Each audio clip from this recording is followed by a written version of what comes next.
If your Kia Soul backup camera is showing a solid blue screen, don't panic. It's usually a signal loss or a hardware failure. Statistically, 85% of these blue screen cases are caused by water getting into the camera itself, not a software glitch. Before you buy any parts, let's run through the diagnostic process to confirm where the signal is dropping.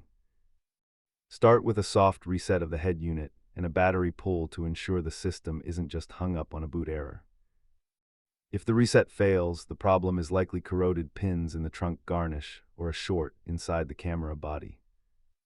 To get to the camera, you'll need a 10mm socket and some plastic trim tools to avoid damaging your interior. You can choose a genuine Kia replacement for a perfect fit or an aftermarket version to save significant money. Doing this yourself can save you hundreds compared to the dealership, where labor alone often exceeds $200. The swap involves removing the inner hatch panel, unbolting the exterior garnish, and snapping the new camera into place. Always verify your part number and test the camera before you snap all the plastic trim pieces back together. Remember, a blue screen is actually a good sign. It means your dashboard screen is fine, only the camera needs help. With a new camera and a sealed connection, your Kia Soul will have a clear view of the road behind you once again.